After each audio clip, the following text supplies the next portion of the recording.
नमस्कार दोस्तों, good afternoon, अस्सलाम वालेकुम।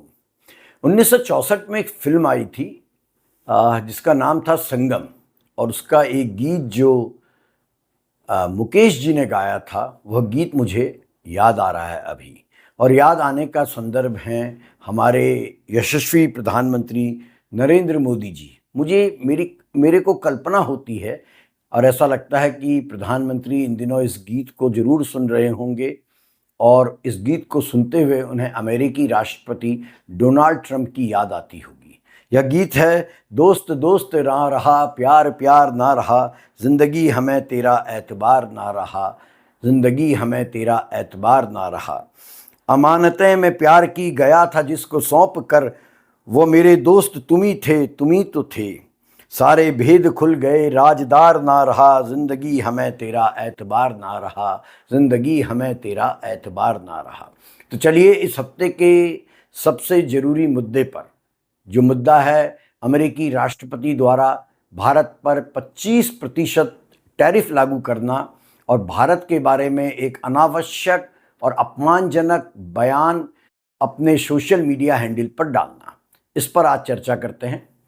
अमेरिकी राष्ट्रपति डोनाल्ड ट्रंप ने पाकिस्तान के सेना प्रमुख को पिछले महीने 18 जून या 19 जून को व्हाइट हाउस में भोज पर बुलाकर दक्षिण एशिया में एक नई दोस्ती की शुरुआत का संकेत दिया था, जो भारत के खिलाफ जाता है।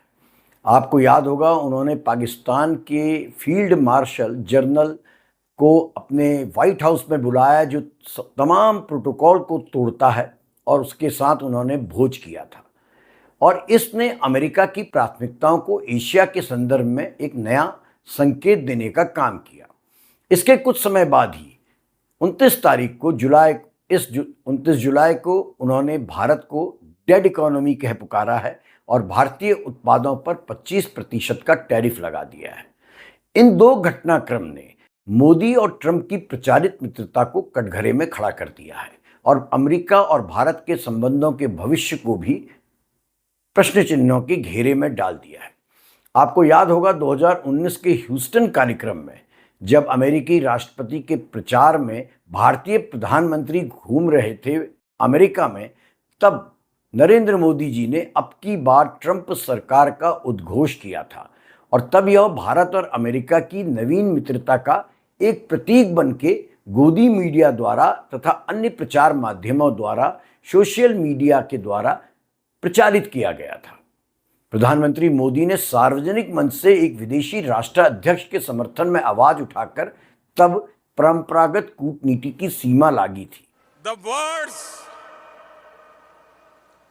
words of candidate Trump, अब की बार ट्रंप सरकार।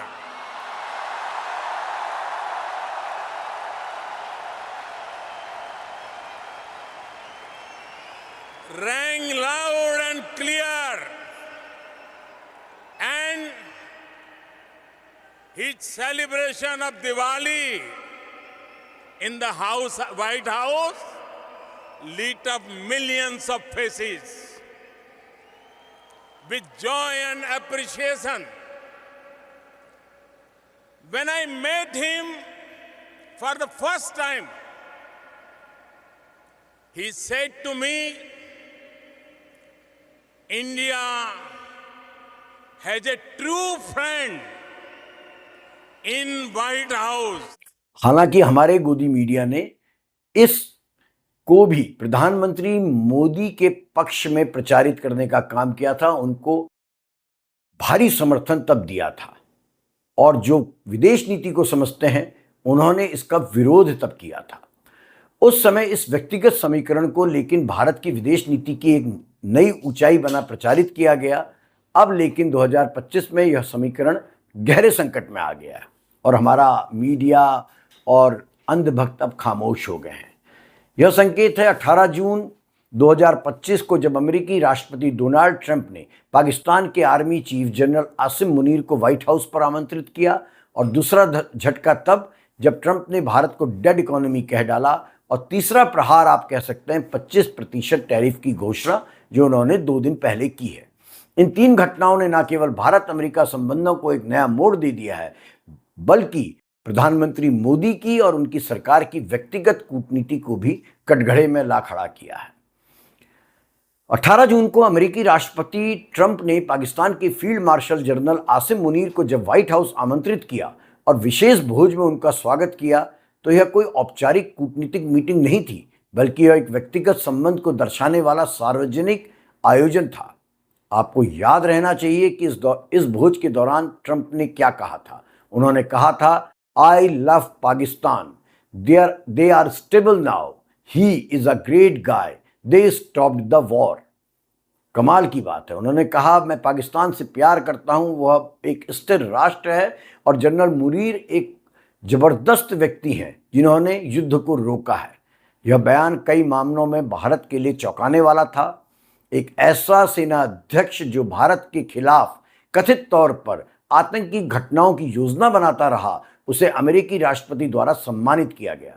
उसे युद्ध विराम का श्रेय देकर भारत की कूटनीति या सैन्य रणनीति को हाशिए में रखने का काम तब ट्रंप ने किया था। ट्रंप का लव यू पाकिस्तान कहना भारतीय सामरिक हितों को चोट पहुंचाने जैसा था। हालांकि भारत ने इस भोज और इस बयान पर तब संयम बरता, लेकिन यह एक बहुत गहरा आंतरिक झटका था। अभी 2 दिन पहले रक्षा मंत्री ने ऑपरेशन सिंदूर के दौरान लोकसभा में जरूर इसके बारे में जवाब देते हुए कहा, हालांकि संदर्भ सीधा नहीं था, लेकिन रक्षा मंत्री ने जरूर यह कहा कि भारत अपनी संप्रभुता और सैन्य नीति किसी तीसरे देश के दबाव में तय नहीं करता है। बहरहाल 31 जुलाई को ट्रंप ने अपने social media platform truth social पर एक पोस्ट किया जो भारतीय प्रतिष्ठा पर सीधा हमला है। उन्होंने लिखा, I don't care what India does with Russia, they can take their dead economics down together, for all I care we have done very little business with India, their tariffs are too high, among the highest in the world। मैं भारत की परवाह नहीं करता हूं। भारत और रूस चाहें तो अपनी मृत अर्थव्यवस्था के साथ जो चाहें वो करें। भारत का टैरिफ बहुत अधिक है और हमारा उनसे व्यापार बहुत कम है, ऐसा ट्रंप साहब ने ट्वीट किया और 25% टैरिफ भारतीय उत्पादों पर आयात के लिए लगा दिया। इस पोस्ट में ट्रंप ने भारत और रूस दोनों को मृत अर्थव्यवस्था कहा है।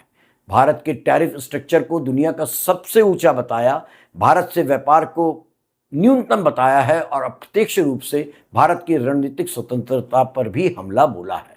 यह पोस्ट सोशल मीडिया से लेकर संसद तक इन दोनों आक्रोश का कारण बन चुकी है। भारत को अंतर्राष्ट्रीय मंच पर जिस तरह खुलेआम अपमानित किया गया है वह अभूतपूर्व है। लोकसभा में विपक्ष के नेता राहुल गांधी ने 31 जुलाई को ट्रंप के उस ट्वीट को सही बताया जिसमें उन्होंने भारत और रूस दोनों को डेड इकोनॉमीज कहा। राहुल ने मीडिया से बातचीत में कहा, Yes, he's right. I mean, everybody knows this, except the Prime Minister and the Finance Minister. Everybody knows that the Indian economy is a dead economy. I'm glad that President Trump has stated a fact. What more do you, why are you asking this question? लेकिन 25% tariff लगाया plus penalty भी लगा दी है। It is a dead economy. Are you people not aware of this? आपको ये मालूम नहीं है कि इंडियन इकोनॉमी डेड इकोनॉमी है? कोई कंफ्यूजन है आप में? पूरी दुनिया जानती है कि Indian economy is a dead economy और बीजेपी ने इकोनॉमी को खत्म कर दिया है। क्यों खत्म किया है? अदानी जी की मदद करने के लिए खत्म किया है। राहुल बहुत स्पष्ट हैं। राहुल ने बहुत स्पष्ट बात कही। उन्होंने कहा वो राष्ट्रपति ट्रंप की बात का समर्थन करते हैं। पूरी दुनिया जानती है कि भारत की इकोनॉमी एक मृत इकोनॉमी है। केवल भारत के प्रधानमंत्री और भारत की वित्त मंत्री इसे नहीं जानती हैं। राहुल ने तंज कसते हुए कहा कि यह सब कुछ केवल एक व्यक्ति अडानी के लिए प्रधानमंत्री ने और उनकी सरकार ने किया है, जिसके कारण हमारी अर्थव्यवस्था लगभग मृतप्राय हो चुकी है। उन्होंने कहा कि ट्रंप की टिप्पणी उस सच को दर्शाती है जिसे केवल प्रधानमंत्री और वित्त मंत्री नहीं जानना चाहते हैं। ये बड़ा महत्वपूर्ण है। उन्होंने यह भी सवाल उठाया है राहुल गांधी ने कि जब ट्रंप ने यह आरोप लगभग 30-32 बार दोहरा दिया है कि भारत पार युद्ध को उन्होंने रोका है और भारत के जेट्स गिरने की बात भी उन्होंने कह दी है, तब भी प्रधानमंत्री मोदी चुप क्यों रहते हैं? राहुल गांधी ने कहा, he has claimed 30 to 32 times that he has made a ceasefire. He also said that 5 Indian jets had fallen. Why is PM Modi not giving an answer? What is the actual reason? Who is in control here? बड़ी महत्वपूर्ण बात कि भारत को कौन control कर रहा है, क्यों प्रधानमंत्री बार बार ये अपमान सहने के बाद जो राष्ट्रपति ट्रंप कर रहे हैं फिर भी खामोश हैं। आपको पता है कि इसी दिन जिस दिन ट्रंप की यह पोस्ट उनके सोशल मीडिया में पोस्ट की गई थी, उसी दिन अमेरिकी वाणिज्य विभाग ने भारत में 1 अगस्त 2025 से आयातित वस्त्र, दवा, स्टील, ऑटो पार्ट्स और मशीनरी पर 25% टैरिफ लागू कर दिया। इस फैसले का आर्थिक प्रभाव भी तुरंत दिखना शुरू हो गया है। फार्मा और टेक्सटाइल सेक्टर के शेयरों में 4 से 6% की गिरावट दर्ज हुई है। रुपया डॉलर के मुकाबले 88 तक लुढ़क गया है। इंटरनेशनल मॉनेटरी फंड और HSBC ने भारत की GDP ग्रोथ दर में 0.3 से 0.5% की गिरावट का अनुमान भी जता दिया है। वाणिज्य मंत्री पीयूष गोयल ने हालांकि इस पर कहा है कि हम वर्ल्ड ट्रेड ऑर्गेनाइजेशन के नियमों का पालन करते हैं, हम दबाव निर्णय में नहीं लेते हैं, हमारी टैरिफ संरचना हमारे किसानों और छोटे उद्योगों के हित में है। लेकिन उनके इस बयान से या सरकार के इस बयान से कोई संतुष्ट नहीं है। विपक्ष इस मुद्दे पर को लेकर सरकार पर लोकसभा और राज्यसभा में हावी है। राहुल गांधी ने लोकसभा में तीखे शब्दों में प्रधानमंत्री से पूछा है कि जिस ट्रंप के लिए आपने ह्यूस्टन में प्रचार किया, वही ट्रंप पाकिस्तान के जनरल को गले लगा रहा है और भारत को डेड इकोनॉमी कह रहा है, तब भी क्या आप उन्हें मित्र मानते हैं? उन्होंने सरकार की विदेश नीति को अहंकार आधारित और राष्ट्र हित से कटा हुआ भी बताया है।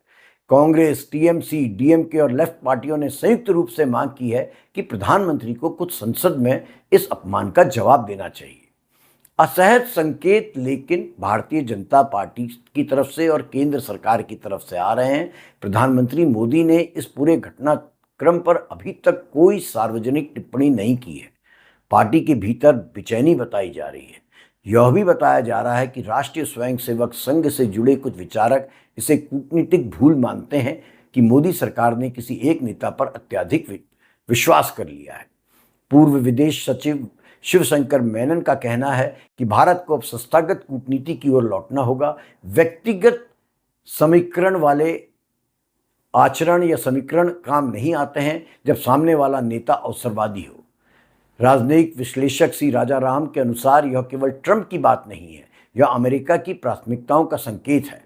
भारत को अपने कूटनीतिक संतुलन को फिर से समीक्षा करनी चाहिए, ऐसा राजा राम मोहन का कहना है। अब प्रश्न उठता है कि भारत के पास विकल्प क्या है। भारत को, ऐसा विशेषज्ञ मानते हैं, रूस, फ्रांस, जापान, UAE जैसे मुल्कों के साथ अपनी साझेदारी को, अपने द्विपक्षीय संबंधों को और मजबूत करना होगा। भारत को यह बताना होगा कि वह किसी तृतीय पक्ष के दबाव में नीति नहीं बदलता। डेड इकोनॉमी जैसे अपमानजनक टैक्स से लड़ने के लिए भारत को रोजगार, उत्पादन और निर्यात में ठोस सुधार लाना होगा। अमेरिका के साथ व्यापार वार्ताओं को पुनः संतुलित और पारस्परिक सम्मान के आधार पर तय करनी होगी। ट्रंप का पाकिस्तान की ओर झुकाव और भारत के खिलाफ कठोर रुख यह दिखाता है कि अंतर्राष्ट्रीय राजनीति में स्थायी दोस्त नहीं होते, केवल स्थायी हित होते हैं। मोदी सरकार ने व्यक्तिगत रिश्तों को प्राथमिकता दी, लेकिन अब वही रिश्ता भारत की सामरिक और आर्थिक नीति पर चोट का कारण बन गया है। यह भारत अमेरिका संबंधों के इतिहास में एक टूटती मित्रता की पटकथा है, जिसमें भोज से शुरू होकर ट्वीट और टैरिफ तक भारत को निरंतर अपमानित किया गया है। अब समय है प्रधानमंत्री जी कि भारत शब्दों की मित्रता की जगह हितों की मित्रता की कूटनीति अपनाए। धन्यवाद।